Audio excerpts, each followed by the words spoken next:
Sejam muito bem-vindos ao Celebre essa Tradição, o podcast oficial da Corrida Internacional de São Silvestre. Eu sou Poliana Okimoto, sou medalhista olímpica e campeã mundial da maratona aquática e vou conduzir esse podcast numa jornada de muitas histórias, muita superação e com certeza muita inspiração. Hoje a nossa convidada, mais do que especial, é a Lucélia Pérez. Olha só. Ela fez história ao vencer a São Silvestre em 2006, se tornando um símbolo de força e superação no atletismo brasileiro.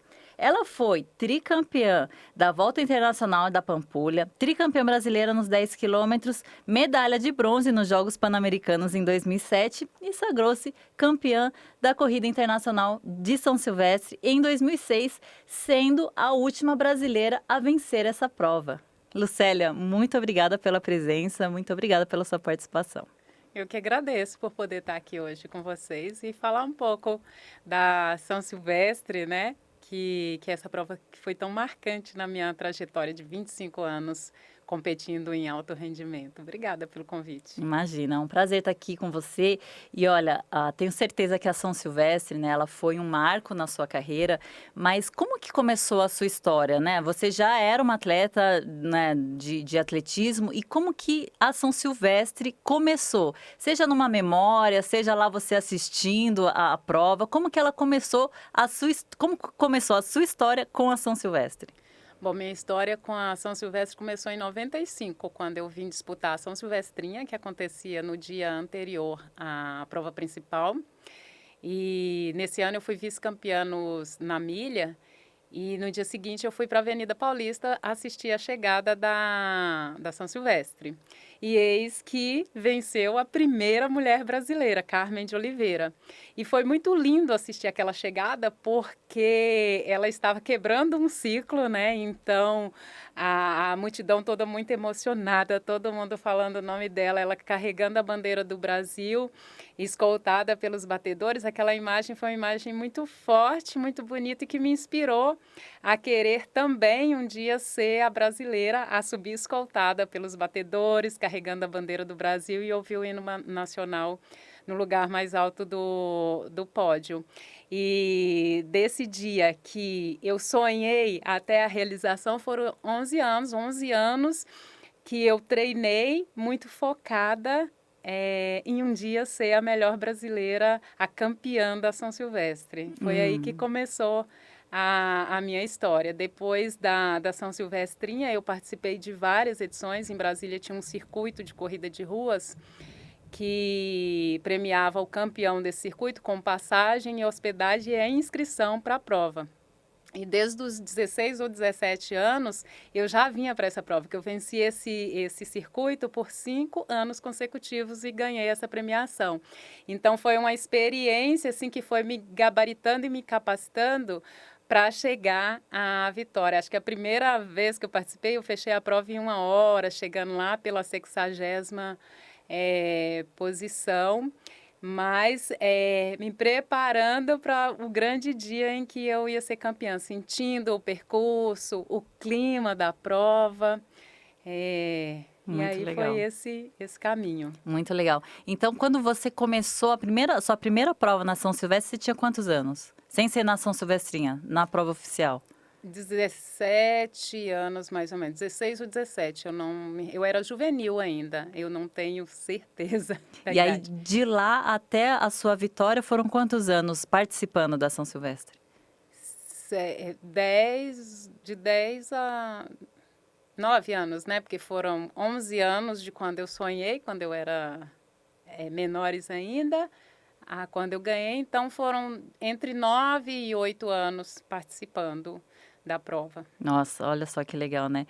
Hoje em dia a gente vê, né, tantas pessoas, e com redes sociais, né, com as informações tão rápidas, e a vida sendo muito rápida, né, a gente percebe que as pessoas querem um resultado muito rápido, né, e esquecem da construção. Olha só como foi bonita a sua construção, né? Não foi de um dia para o outro. O atleta, ele não é construído de um dia para o outro, de uma hora para outra. A gente precisa de muito tempo, tempo de treino, dedicação. Às vezes não dá certo, às vezes a gente tem que voltar 3 passos atrás para conseguir dar 4 para frente. Então é uma construção, né? A construção do atleta, ela é demorada. E às vezes, hoje em dia, as pessoas não conseguem entender isso e querem pular etapas, né? A gente vê muito, principalmente de atletas amadores, que querem pular etapas pela pressa, né, de um resultado. E aí se machuca, aí vem uma frustração, enfim. Mas é muito legal a gente ter, né, o relato de uma atleta profissional que foi campeã da prova, ver, né, que a construção, ela tá ali, né, ela precisa acontecer, porque não é de um dia para o outro, né, é demorado, o ciclo é demorado, né, a gente tem que ter paciência, né.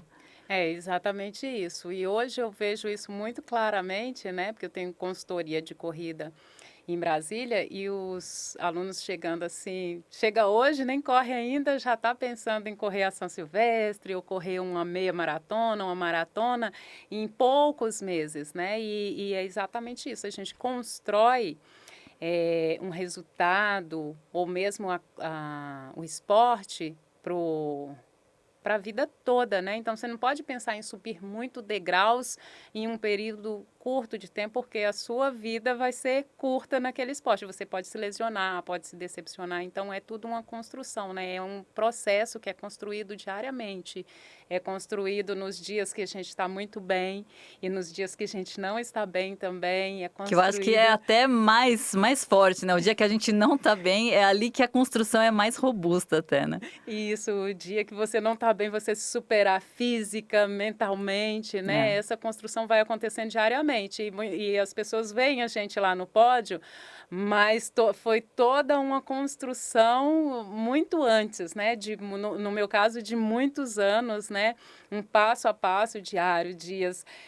Teve momentos em que eu estive lesionada, teve momentos que eu também não queria treinar e mesmo assim eu levantava e ia treinar, né? Então é uma construção dia a dia mesmo, passo a passo mesmo. E é isso que constrói, né, uma solidez, né? Não é uma coisa passageira. Eu falo que a corrida para mim procuro passar isso também para as pessoas com quem eu falo sobre corrida, que é uma construção para a vida toda. Não é para você fazer um ciclo para um 5 km, um 10 para uma maratona e parar. É para você pensar na corrida, para você levar para a sua vida toda, até o dia que você partir dessa, fazer essa construção, não querer pular etapas, porque é um processo de progressão e de transformação diário, ciclo após ciclo. E hoje com redes sociais, né, a gente vê que as pessoas querem fazer e querem pular essas etapas para tirar foto e colocar lá no Instagram que fez a maratona, que fez não sei o quê. E às vezes esquece, né, que a corrida ou qualquer outro esporte que seja, ele tem que estar na nossa vida o tempo todo, né? Então, às vezes, quando a gente pula essas etapas, a gente pega até um pouco daquele ranço, né, de prova. Ai, completei o ciclo do 42 quilômetros, completei o ciclo da maratona, mas depois não quer mais saber de esporte, né? A gente vê muito isso, né? Então, a gente tem que pensar que o esporte, principalmente para os amadores, é aquele esporte para qualidade de vida e para manter-se ativo o tempo todo, né? Não é só por conta de um ciclo de maratona, não é só por conta do ciclo da meia, mas sim para ter o esporte na sua vida, né? E hoje, então, você tem a consultoria, você é professora de corrida. Exatamente. Hoje eu tenho uma consultoria que eu atuo presencial e online. A maioria dos meus alunos é acompanhamento online.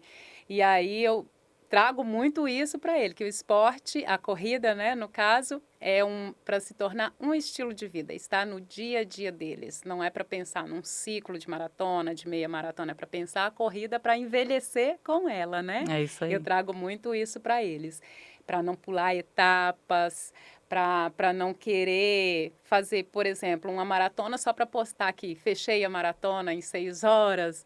Não, é toda uma construção, a preparação, treina mais, faça mais ciclos de treino, faça mais meias maratonas até você chegar a pensar em correr uma maratona, que tudo isso vai te preparando e te gabaritando para você fechar bem, fechar inteira e ficar com gosto de quero mais, de quero continuar, né? E não ter uma lesão, ter uma desilusão, ou fechou É. aquele ciclo foi tão sofrido porque você pulou etapas, né? Porque quando você está numa preparação constante e contínua, acaba não sendo é difícil, mas não é tão sofrido, né? Quando você precisa acelerar para poder atingir um volume ou uma intensidade, sem seu corpo estar adaptado e preparado para aguentar aquela carga, você vai se lesionar, vai ter muita dificuldade. E aí o que eu trago para eles hoje é isso, justamente respeitar o processo. E aí eu mostro isso muito com a minha história, principalmente da São Silvestre, de quando eu sonhei para quando eu realizei. E até realizar isso, eu passei por várias etapas, campeonatos brasileiros, sul-americanos, mundiais, pan-americanos, passei da categoria menor, juvenil, adulto. Na São Silvestre mesmo, eu fui vice-campeã em 2004, fui quarta colocada em 2005, até chegar à vitória em 2006. Ah, muito legal essa história, muito legal a sua história, né? E é um exemplo. Qual que é o nome da sua assessoria? É Lucélia Pérez. Boa, já faz o jabá aí para todo mundo saber. Quem é de Brasília, gente, já recomendo, porque além de tudo, ela é um ícone do esporte brasileiro, um ícone do atletismo brasileiro. Então, ó, já recomendo a assessoria da Lucélia, tá? E, ó, Lucélia, as mulheres entraram na São Silvestre em 1975. Está fazendo 50 anos apenas que as mulheres tiveram o direito de começar a competir nas provas de corrida de rua e da São Silvestre. E desde o início até os dias de hoje, apenas 5 mulheres venceram a prova. E você foi uma delas, né? Entre elas, né, tem a Carmen de Oliveira, que foi a primeira, Roseli Machado, Maria Zeferina Baldaia, Marisete de Paula e você. Como que foi para você, né, conquistar e quebrar essas barreiras, né? Porque hoje a gente fala-se muito, né, sobre as mulheres e conquistando o espaço delas, mas lá atrás se falava muito pouco, né? E a gente encontrava desafios até maiores do que encontra-se hoje, mas ainda assim tem muitos desafios, né? O que você pode dizer assim da sua experiência? O que você encontrou de desafio por ser mulher, corredora naquela época e para ter conquistado todos esses títulos e ter persistido, né? Porque eu acho que a luta da mulher atleta, ela é quase uma resistência, né? Porque a gente tem que persistir para a gente conseguir chegar aonde a gente quer. Como que foi para você essa luta e essa trajetória? Para a mulher é sempre muito mais desafiador, né? A gente tem que transpor barreiras o tempo todo e abrir espaço para a gente ir entrando nos lugares e acessando coisas que a gente não pode acessar, né? E eu iniciei no esporte aos 12 anos, muito cedo, né? E eu fui conquistando esse meu espaço através de resultados mesmo, né? Eu tive que ir mostrando o resultado. Eu venho de uma comunidade, Paranoá, lá no Distrito Federal, que era muito pobre e a gente estava exposto a inúmeras vulnerabilidades, né? Eram exposto a tudo, né? Todos os desafios que a gente encontra quando você mora em uma comunidade de baixa renda, né? E o esporte entrou na minha vida assim, como uma forma de sair daquele local. E sendo mulher, a gente encontra mais dificuldade. Primeiro da própria família mesmo, né? O que essa menina tá correndo, né? E aí foi mostrando o resultado que eu fui abrindo espaço e conquistando meu lugar. Eu me lembro que às vezes eu chegava para fazer um treino no Parque da Cidade, que é o maior local de corrida que a gente tem lá em Brasília, e tinham pouquíssimas mulheres ali participando de treino, de corrida, né? Hoje aumentou, hoje, se não me engano, as mulheres já estão superando a quantidade de homens em corrida de rua. Mas eram poucas mulheres praticando, então a gente tinha que sair sempre acompanhada, ter que ter um parceiro, um colega ali para correr, porque a gente estava exposta aos perigos mesmo da rua, né? Os desafios dali. E naquela época ainda tinha também a questão da premiação feminina e masculina, era diferente, né? Isso era uma coisa que eu bati muito, eu acho que eu fui uma das primeiras atletas a bater nisso, a não participar em prova que tivesse essa diferença do pagamento de premiação da categoria masculina para a categoria feminina. Então, foi isso, foi mostrando resultados. E quando você mostra com resultado, com postura, com comportamento, acredito que as pessoas vão respeitando a gente. As mulheres vêm conquistando muito espaço. Tem muita coisa ainda para a gente desbravar, né? Mas eu acho que são mulheres como nós, né? Você desbravou na natação, eu no atletismo e tantas outras mulheres em outras áreas que vêm se tornando referência para outras mulheres e a gente vai conquistando nosso espaço. Mas são esses tipos de desafio. E quando, no caso da mulher, você se torna mãe, por mais que o parceiro esteja ali acompanhando, é um outro desafio também. Agora você é mãe, esposa, dona de casa, e aí é um outro desafio. Você não consegue mais ter a vida 100% focada no esporte igual era antes. Então, é um outro desafio também do feminino, né? Que é inerente ao ser mulher.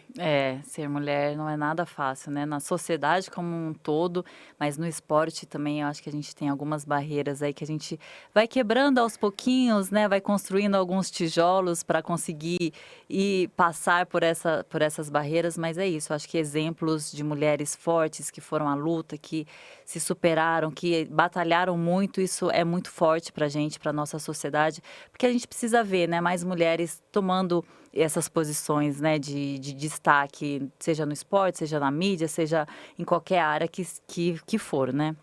E você falou, né, que além do desafio de ser mulher, também você enfrentou o desafio de ter uma vida mais difícil, né? Você veio de um projeto social, você falou, né, um pouco sobre as vulnerabilidades que já teria, né, além de ser mulher, mas por estar, de repente, num lugar ou num momento, ou até pessoas não acreditando que era possível, né? Como que foi esse seu início de carreira?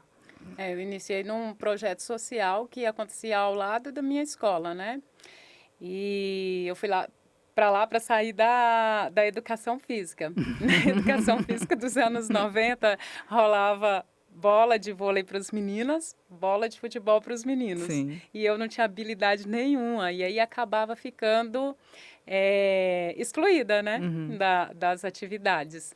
E aí, eis que surgiu o projeto de atletismo lá no segundo semestre. Eu entrei no projeto e cheguei lá, já me destaquei. E foi ótimo, porque eu era muito introvertida, tinha toda essa dificuldade social. E quando eu cheguei lá, eu comecei a praticar algo que eu não precisava de ninguém, eu não precisava ser escolhida, né? Então, assim, foi maravilhoso. E eu percebi que aquilo estava abrindo novas portas para mim, que logo que eu cheguei lá, eu já ganhei uma competição das meninas que estavam no projeto desde o começo do ano. Aí fui para a competição de final de ano, ganhei essa prova, que era entre todas as cidades que tinham o projeto, né? Ganhei.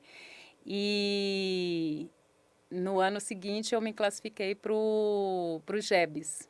E foi a primeira vez que eu viajei de avião e fui ver o mar também. Então, aquilo assim abriu um horizonte para mim. Eu era sempre muito estudiosa. Eu tinha na minha cabeça os estudos, né, como uma ferramenta para poder mudar aquela minha realidade, mas eu jamais imaginava que o esporte poderia trazer essa transformação assim, tão rápida até, né? Mais rápida do que o estudo, porque com os 14, 15 anos eu já tinha patrocínios, já estava viajando. Com 15 anos eu viajei para Moscou.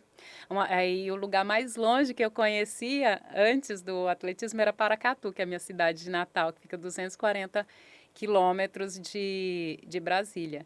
Então, assim, o esporte, o atletismo veio para mim como uma porta para o mundo, né? E foi muito bom isso, vencer esse desafio e me tornar essa referência, uma referência também para as pessoas da minha família, do Paranoá, porque eu não tinha uma referência de sucesso ainda na minha família e eu tive que desbravar e me tornar essa referência e acabei me tornando uma referência tanto para minha família quanto para a comunidade e aí isso se expandiu para fora do Paranoá e acabou indo para o Brasil e para o mundo. E eu sou muito grata por poder ter tido oportunidade de acessar esse projeto, né? E a importância, né, social que um projeto desse tem. Eu morava em um local de alta vulnerabilidade. Então, só da gente estar ali praticando esporte, a gente estava longe de outras coisas que podiam nos desviar dos caminhos do bem, né? Então, enquanto a gente estava ali envolvido, era o meu momento de lazer era quando eu ia para o atletismo. Era alegria para mim ir para a escolinha de atletismo. Era quando eu saía daquela realidade difícil e estava ali focada só em mim, correndo, fazendo amizade com pessoas que estavam fazendo a mesma coisa que eu e ainda com a oportunidade de viajar, depois ganhar dinheiro com isso. E aí, quando eu fui para o GEBS, eu percebi que aquilo poderia, de repente, se tornar mesmo uma forma de vida e de ascensão também, além dos estudos. Poxa, quanta coisa bonita e legal que você trouxe nessa sua fala. Assim, é inspirador mesmo, né? Para o pessoal que está em casa assistindo, realmente a gente não dá tanto valor no esporte para a sociedade, né? Eu acho que se os governantes entendessem que o esporte ele é o maior agente transformador da sociedade, talvez o esporte teria mais valor, né? Teria mais impacto. Eu acho que o esporte ele é transformador. Olha o que ele fez, né, com a sua vida e com milhares de vidas além disso, né? Você saiu completamente da sua bolha, né? A sua ideia era se tornar referência dentro da família e de repente era da família, era da cidade, era da comunidade, era das e aí foi crescendo e saiu para o mundo, né? Então é muito bonito assim de ver essa história porque o esporte ele transforma, né? E é importante assim os projetos sociais que né, estava ali em vigor ainda a lei de incentivo do esporte, né? E que os atletas, junto com muitos outros interlocutores, né, mas batalharam muito para conseguir que ela fosse permanente e conseguimos. Então é muito importante, né? Que tenha leis, que tenham projetos sociais, que tirem as crianças das ruas, né? Para colocar para fazer esporte, porque realmente é isso que vai mudar. Se não for um grande atleta, ele com certeza ele vai sair melhor para a sociedade, né? Porque a gente aprende muito, né? E é ali na base da criança, né? Quando a gente está entendendo ali o mundo, né? E desenvolvendo o nosso caráter, né? Então, o esporte ele é realmente muito transformador. Eu também me identifiquei muito com você, né? Porque você falou que você era uma criança muito tímida e eu também era uma criança muito tímida e foi o esporte que me fez abrir a concha, né, e ter mais autoestima, ter um autoconhecimento e ter, né, essa vontade de ser melhor e de melhorar, né, seja na performance ou na vida, né, nossa. Então, muito legal mesmo essa sua fala. O esporte ele é transformador, né, e você vindo de um projeto social mostra cada vez mais, né, o tanto que a gente precisa dessas iniciativas, né? Exatamente. O esporte é transformador em todos os sentidos, né? Aqueles que não vão se tornar grandes campeões no esporte, eles se tornam grandes campeões na vida. Desse projeto mesmo que eu participava, foram poucos atletas que saíram. Chegou a ter um campeão sul-americano menores, dos 3.000 com obstáculos, mas assim, eu tenho amigos que eu trago desde aquela época que se tornaram grandes profissionais, pais de família, né? Então, ali, crianças que estavam, que poderiam ir para o caminho das drogas, da perdição, né? E que, através do esporte, construíram uma história completamente diferente e também se tornaram referências para suas famílias e ir lá para o Paranoá. Então, assim, o esporte pode transformar a nossa vida como um todo, né? Eu trago isso muito, assim, forte comigo, essa transformação social, transformação da nossa saúde, da nossa mente, questão da autoestima, né? Eu tinha uma autoestima muito baixa, até por conta de toda a condição, né? E o esporte trouxe tudo isso para mim. E eu vejo as pessoas começam a praticar a corrida e logo já começa a florescer, É né? verdade, é verdade. A gente vê muito isso, né? Até Uhum. assim, na galera amadora, né, que nunca fez esporte, que começa, né? Eu acho que o esporte ele traz, né, essa sensação de poder pra gente, né? Quando a gente se dedica muito naquilo que a gente se propõe a fazer, a gente vê o resultado palpável, né? Porque é ali o resultado, é o tempo, é a medalha, é a classificação, né? Então é muito gostoso, realmente. Agora, falando ainda de São Silvestre, eu queria saber, né, entre todos os títulos que você tem, entre toda a história que você construiu no esporte, no atletismo, você acha que a São Silvestre, de alguma forma, mudou a sua vida? Sim, com certeza. A São Silvestre foi um verdadeiro marco para mim. Não só a que eu venci, mas a primeira vez que eu subi no pódio como vice-campeã, melhor brasileira da prova, foi uma virada, tanto de chave para mim também, né?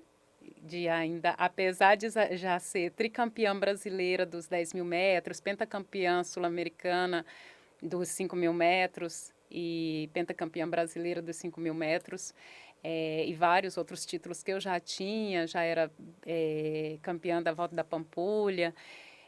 Quando eu fui vice-campeã na São Silvestre, me deu muita confiança de que eu, de fato, ia conseguir o meu propósito de ser campeã. E virou também uma outra chave, que foi a chave financeira, né? Uhum, Porque são muitos olhares para a São Silvestre, sim. né? E na época que eu fui vice-campeã, a prova feminina tinha transmissão separada da prova masculina. Então a gente ficava ali 50 e poucos minutos numa tela aparecendo. Então aí vieram melhores patrocínios, eu consegui ter melhores condições de treino, poder fazer campings, competições internacionais. Então é uma prova que traz muita projeção, é de muito peso para a nossa carreira. E quando eu venci, então, foi o auge, né? Porque aí as coisas melhoraram ainda mais. É, eu me tornei uma referência ainda maior, passei a ter mais reconhecimento, né? E poder trazer essa transformação para a minha vida e também espalhar isso para outras pessoas em volta. É uma prova que já vai completar a 100ª edição esse ano e não existe pessoa que corre que não tenha o sonho ou a vontade de um dia participar da São Silvestre e os atletas de alto rendimento de longa distância, todo mundo sonha em vencer a São Silvestre, porque ela traz esse peso, né? Então, assim, eu tenho vários títulos, mas eu sou muito reconhecida por ter vencido a São Silvestre. Talvez, se não tivesse esse marco na minha carreira, hoje as pessoas não se lembrassem tanto de mim. Então, é uma prova que traz um peso muito grande para a gente, uma importância muito grande. Para você ver, em 50 anos foram apenas 5 mulheres brasileiras que venceram. Por quê? Porque é uma prova muito disputada, é uma prova que tem um peso internacional grande também, assim, é do nível de qualquer outra grande prova internacional. Se a gente for comparar com as grandes maratonas que a gente tem aí no mundo, é uma prova que tem em nível de dificuldade igual para vencer. Então, é uma prova que atrai olhares do mundo todo. No ano que eu ganhei, eu fui capa de vários jornais internacionais, para você ver o peso que ela tem aqui no Brasil e fora também. Então, Sim. traz um peso muito grande. Assim, eu me sinto muito feliz por ter conseguido realizar esse meu sonho e por ter gravado meu nome na história da prova. Tá super gravado o nome dela e assim, a São Silvestre, ela realmente é uma prova que traz muita projeção, né, porque é uma prova, obviamente, né, é centenária, mas ela é uma prova muito tradicional e também muito popular, né, acho que o mundo inteiro sempre está aqui de olho no que está acontecendo na São Silvestre e eu gosto de brincar, né, que a São Silvestre ela é mais famosa do que qualquer outra prova no mundo, porque se a minha mãe sabe de alguma prova de corrida, ela conhece a São Silvestre, mas ela não sabe o que é Maratona de Nova York, o que que é a Major de não sei o quê, ela não sabe, mas a São Silvestre ela conhece e inclusive já até participou e completou a prova. Então, com certeza, a São Silvestre ela realmente ela é muito famosa. Agora, fala pra gente, porque a gente gosta de reviver esses momentos. Como que foi a sua chegada? Como que foi, assim, viver os últimos metros, os últimos quilômetros ali na São Silvestre? Como que foi a sua emoção na chegada? Conta pra gente um pouquinho. Nossa, foi maravilhoso. Eu estava até falando ali com os meninos. Toda vez que eu começo a assistir a São Silvestre, eu tenho que assistir do começo até o fim. É essa a minha prova da vitória. O meu filho de 11 anos, ele ama assistir a prova, né? E ele sabe a Que legal. narração de cor. E, então, de vez em quando, a gente assiste juntos. E eu lembro de cada pensamento que eu tinha por quilômetro. Eu tinha sido vice em 2004 e em 2005 eu fui quarta colocada. Eu vinha de um ano que eu tinha melhorado todas as minhas marcas. Eu tinha feito a melhor marca dos 10 km e dos 5 km da década. E eu tinha ficado entre as 100 melhores do ranking mundial, o que é muito difícil para essas distâncias. E eu vim muito confiante, até porque eu tinha sido vice-campeã no ano anterior. Eu era a atleta cotada para a vitória, a brasileira mais cotada para ser a vencedora. E eu fui muito confiante para a prova. E eu não conseguia assimilar o que eu estava fazendo. Eu bati meus recordes do 5 ao 15 km. Meu Eu quebrei Deus. tanto naquela prova, eu errei toda a estratégia. Eu olhava no relógio e não conseguia assimilar que eu estava muito forte. Tinham 6 atletas fortíssimas, a campeã do ano anterior, a atleta que tinha o melhor tempo dos 15 quilômetros, a finalista olímpica dos 10 mil metros estavam nessa prova. E eu fiquei ali no embate com elas, sei que passei muito forte, quebrei muito feio, quase andei na brigadeira e ainda terminei em quarto lugar e melhor brasileira. E aí, em 2006, eu continuei minha trajetória de melhorar tempos, e aí, no dia da prova, um pouco antes, eu e meu treinador conversamos, aí repassamos a estratégia de prova, e aí eu seguia à risca. Eu fui bem, fiz um trabalho de estar ali racional e não emocional, como eu estava em 2005, fazendo um passo a passo. Então, assim, até o quilômetro 8, a estratégia era não liderar a prova. E aí, dali começar a sair e ver quem ia responder, né? E eu fiz exatamente o que estava previsto, né? E aí eu ficava me controlando, eu estava muito bem e ficava me controlando. E aí, quando estava no quilômetro 12, eu já tinha aberto uma distância boa. Quando eu saí no 8, ninguém me acompanhou. E aí, no 12, eu já tinha aberto uma distância boa. E aí eu olhava para trás, via a Edinalva, que foi a vice-campeã, só que ela estava com um uniforme igual ao das quenianas. E eu pensava que era a atleta queniana que era a favorita. E quanto mais eu olhava para trás, mais eu acelerava o passo. Que eu via que ela estava aproximando. Aí quando chegou na altura do 12, pouco, ela chegou do meu lado. E aí eu olhei, vi que era a pretinha, e aí acelerei. Não, esse ano eu não vou perder essa prova. E aí eu acelerava. Quando eu virei para Paulista, eu já tinha aberto uma distância boa de novo. E aí eu só acelerava. Eu acho que eu fiz o 1000 mais forte da prova. Porque eu corria tão rápido que na minha cabeça só passava assim, esse ano eu vou ganhar, esse ano eu vou ganhar. E quando eu cruzei a linha de chegada, veio todo aquele, sabe, as pessoas que estiveram comigo, principalmente minha mãe, meu pai, que sempre me apoiaram, assim, apesar deles não entenderem nada de esporte, eles sempre estavam ali. Minha mãe, em toda prova que podia, ela estava acompanhando. E o meu treinador, que foram 3 pessoas, assim, importantíssimas. Aí vieram os outros profissionais, né, nutricionista, os ortopedistas, fisioterapeuta, toda essa equipe de apoio foram as primeiras pessoas que vieram à minha mente e uma sensação de gratidão muito grande, de eu pensar todo o trajeto que eu fiz até chegar a essa vitória, né, que foram muitos anos, e aí nesses anos a gente tem muito mais derrota do que vitórias, né?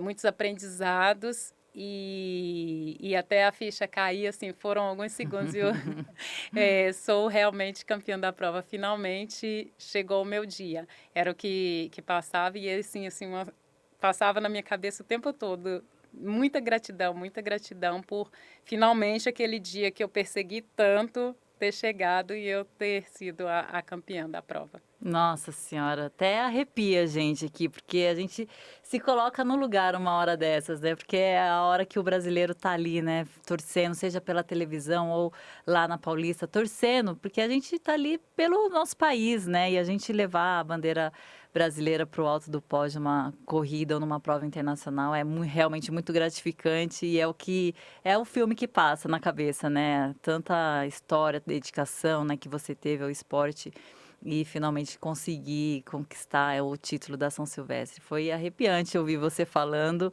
e a gente precisa encerrar, gente. Aí, Lucélia, só para a gente encerrar, a gente tem um quadro que chama Celebre essa Tradição, que é o nome do nosso podcast. E aí eu queria saber o que para você é o mais bonito para celebrar essa tradição lá na prova de São Silvestre. O que para você, quando você pensa nas provas da São Silvestre, o que foi mais bonito ou o que é o mais bonito nessa celebração toda? Eu acho a São Silvestre muito linda, porque para mim ela sempre foi aquela prova que a gente ficava na expectativa de saber quem vai ser o último campeão de corrida do ano, né? Ela acontecia às 3 horas da tarde, então eu tenho essa memória com ela. E assim, a beleza daquelas pessoas todas realmente celebrando, entregando um ano, né? É uma prova para a gente entregar um ano e começar um novo ciclo. Então, é essa celebração, né, de curtir cada passo, cada momento, de relembrar também tudo que foi o ciclo do ano que passou e já começar a pensar no ano que está vindo. Então, para mim, o grande sentido é uma prova que se tornou tão grande. Esse ano tem expectativa de 50 mil participantes, né? O grande sentido de estar nela é esse, a grande festa é de celebrar a vida, é de celebrar a saúde e de celebrar as amizades e de começar um novo ciclo. Ah, que gostoso, é isso mesmo. Lucélia, muito obrigada pela sua participação, obrigada por ter aceitado estar aqui junto com a gente hoje. Foi muito gostoso e muito inspirador esse nosso papo. Muito obrigada. E vocês que estão aí em casa, muito obrigado também por ter nos acompanhado e fiquem aí acompanhando os próximos episódios, celebrando essa tradição junto com a gente. Beijo!